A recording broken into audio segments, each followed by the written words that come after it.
television started around midnight. The knocking started around 1 a.m. By 2 a.m., I discovered nobody was supposed to be staying in the room next door. This happened in the fall of 2021. I was driving from Texas to Georgia for work. The trip was longer than expected. Bad weather slowed traffic. Construction caused delays. By the time I started looking for a place to stay, it was nearly 11 p.m. Eventually, I found a small roadside motel just off the interstate. Not fancy, not terrible, exactly the kind of place you'd expect along a highway. The clerk checked me into room 117, a ground floor room near the rear of the property. The parking lot wasn't crowded, maybe 8 or 9 vehicles total. Nothing unusual. I carried my bags inside and immediately noticed how quiet the place felt. No conversations, no televisions, no activity, just rain hitting the pavement outside. Honestly, it seemed peaceful. I took a shower, turned off the lights, and went to bed. Around midnight, a television switched on. The sound came from the room next door. At first, I didn't care. Motels are noisy. That's normal. The volume wasn't especially loud, just noticeable. Eventually, I fell asleep. Then around 1 a.m., knocking woke me up. 3 slow knocks. Knock, knock, knock. My eyes opened immediately. The sound seemed to come from the wall beside the bed, the wall connecting my room to the neighboring room. I waited. Silence. Several minutes passed. Then it happened again. 3 knocks. Slow.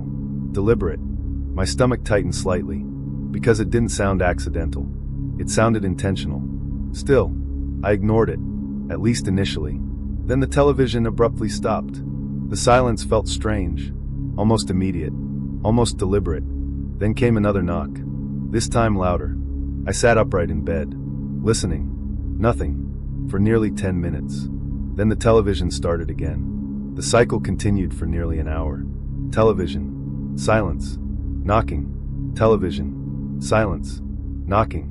Eventually I became annoyed enough to call the front desk. The night clerk sounded confused. Then he said something that immediately made my stomach drop. According to the motel records, room 118 wasn't occupied. The room next door sat vacant, completely vacant. I remember laughing nervously, assuming there had to be a mistake. The clerk promised to check. Several minutes later, he called back. His voice sounded different, more serious. He confirmed the room was empty, and according to housekeeping, it had been empty for nearly a week. The explanation made no sense, because I'd clearly heard a television, clearly heard knocking. Still, the clerk suggested plumbing noises, electrical issues, anything. Neither of us sounded convinced. Around 2:30 a.m., curiosity got the better of me. I looked through the curtains toward the neighboring room. The parking space remained empty. No vehicle, no lights, nothing. Then I noticed something strange. The curtains inside room 118 moved, only slightly, but enough. My blood immediately ran cold, because there shouldn't have been anyone there. The movement stopped. Several seconds passed. Then the curtains moved again, as if someone stood behind them, watching. I immediately stepped away from the window, locked the deadbolt, and stayed awake for the rest of the night. The following morning, I spoke with management. At first, they seemed skeptical. Then maintenance checked the room, and discovered the door wasn't fully secured.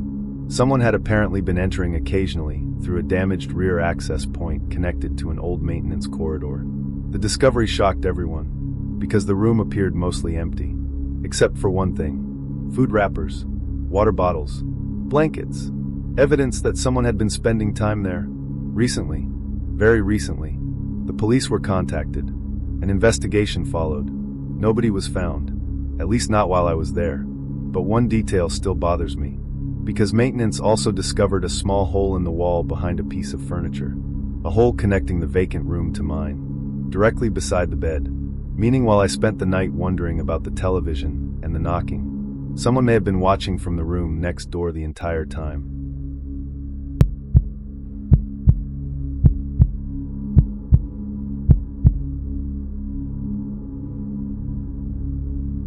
The first phone call woke me up.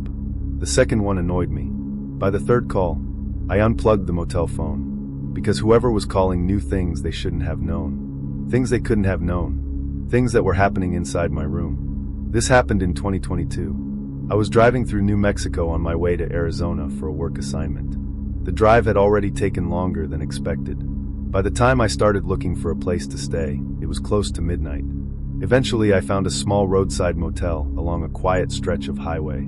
The place looked old but clean. Nothing special, just somewhere to sleep before getting back on the road. The clerk checked me into room 204, a second-floor room facing the parking lot.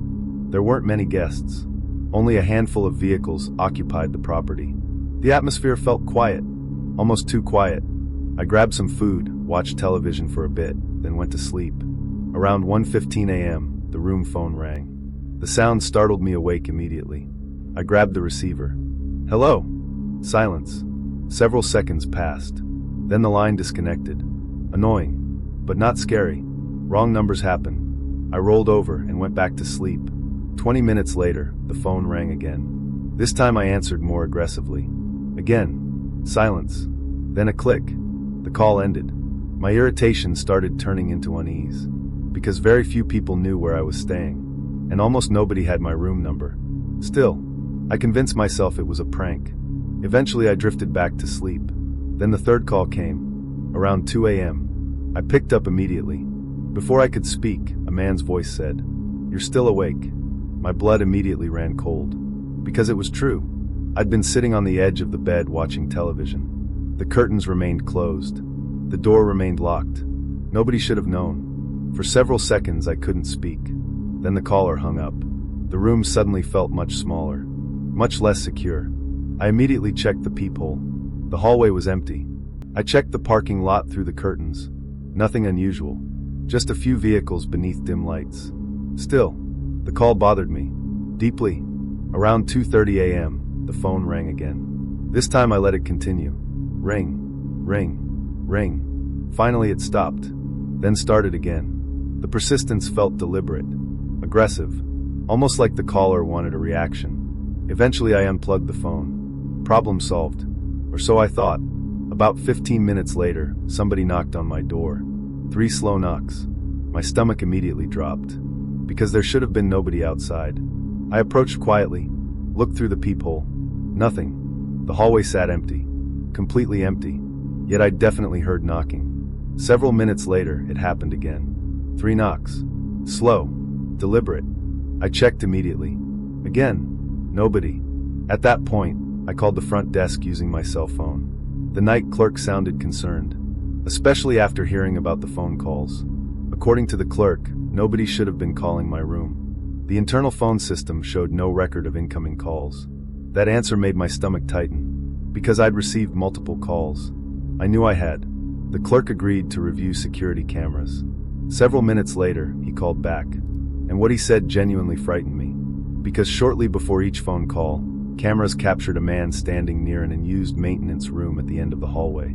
Not near my room, not near the office, just standing there, watching. The clerk dispatched security immediately. By the time they arrived, the man was gone. Of course, the rest of the night remained quiet, at least until dawn. Around 5 a.m., I finally fell asleep. An hour later, I woke and prepared to leave. Before checking out, I spoke with management. The manager listened carefully, then shared something unsettling. Apparently several guests had reported similar incidents over the previous few months. Late-night phone calls, knocking, strange sightings in the hallways, always involving a man matching the same description. Authorities investigated repeatedly, yet nobody identified him, at least officially. The mystery should have ended there, but one detail still bothers me, because before leaving, I reviewed photos I'd taken the previous evening. Mostly random travel photos. One image showed the motel parking lot shortly after check-in. A completely ordinary picture, except for one thing. A man stood near the second-floor railing, looking directly toward room 204, my room. The timestamp showed the photo was taken nearly 5 hours before the first phone call, meaning whoever called me may have known exactly where I was staying long before I ever noticed him.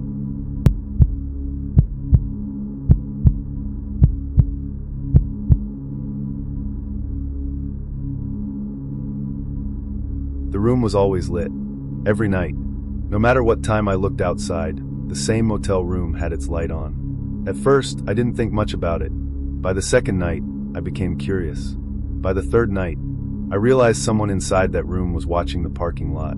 and more specifically, watching me. This happened in 2021. I was working a temporary construction project outside Albuquerque, New Mexico. The assignment lasted nearly 3 weeks. Instead of commuting long distances every day, my company booked several workers into a roadside motel near the job site. The place wasn't terrible, not fancy, just old. The kind of motel that had probably looked exactly the same for 30 years. Most workers stayed only a few nights. I stayed nearly 3 weeks. And because of that, I started noticing things. The first thing I noticed was room 312. The room sat across the parking lot from mine. Second floor. Corner location. Easy to see from my window. The light was always on. Always. Morning. Night. Afternoon. Didn't matter. At first, I assumed someone simply forgot to turn it off. Then I noticed something else. The curtains never opened. Not once.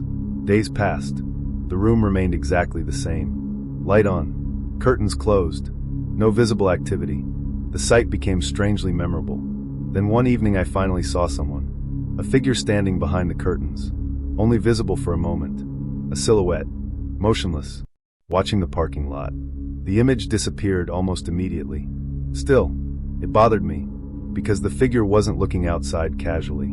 The posture felt deliberate, intentional, like someone observing. The following night, I returned from work around 11 p.m. As I crossed the parking lot, I happened to glance toward room 312. The curtains moved, only slightly, but enough. My stomach tightened immediately, because the movement happened the moment I looked up. Almost as if whoever stood inside realized I'd noticed them. The following morning, I mentioned the room to another worker. His reaction surprised me, because he'd noticed it too. Several workers had. Apparently the room had remained occupied for months, always by the same guest. Nobody knew much about him. Nobody ever saw visitors. Nobody ever saw him leave. Yet management insisted the room remained rented. The explanation should have ended the mystery. Instead, it made it worse, because now I found myself paying attention, watching, noticing. And the more I noticed, the stranger things became. Every night, people arrived at the motel. Travelers, families, truck drivers, normal guests. And almost every time someone checked in, the curtain in room 312 would move. Not dramatically, just enough, like someone looking outside, observing new arrivals. The pattern became impossible to ignore. Then one night, something happened that genuinely frightened me. Around 2 a.m., I woke to use the restroom. Before going back to bed, I looked out the window. The parking lot sat empty, silent, still. Then I noticed someone standing beside my truck. My blood immediately ran cold, because the person wasn't doing anything, just standing there, motionless, looking at the vehicle. For several seconds, I simply stared, trying to understand what I was seeing. Then the person slowly walked away, crossed the parking lot, and entered room 312. The sight immediately made my stomach drop, because it was the first time I'd actually seen someone use that room. The following morning, I reported the incident to management. The manager listened carefully, then seemed strangely uncomfortable. According to him, other guests had submitted similar complaints. People standing in the parking lot, watching vehicles, walking between rooms late at night, always connected somehow to room 312. The report stretched back months, yet nothing ever came of them. No crimes, no arrests. Nothing concrete. Still, the manager promised to look into it. A few days later, things escalated. One of my co-workers discovered someone had entered his truck overnight. Nothing stolen, nothing damaged, just entered. The realization unsettled everyone, because it suggested intent. Someone wasn't looking for valuables. Someone was interested in the vehicles themselves. Security cameras were reviewed. And finally, investigators noticed something. Several recordings showed a man leaving room 312 late at night, walking through the parking lot, looking into vehicles, observing guests, then returning before sunrise. The footage prompted a police investigation. Authorities eventually searched the room, and what they found disturbed everyone. Not because of weapons, not because of stolen property, because of notebooks. Dozens of notebooks, filled with observations, descriptions of guests, arrival dates, departure dates, vehicle information, schedules, hundreds of entries, page after page, years of entries.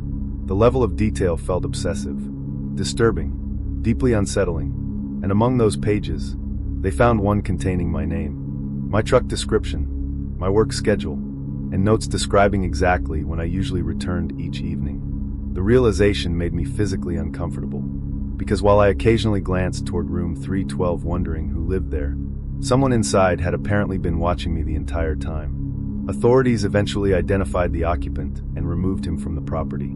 The notebooks became evidence.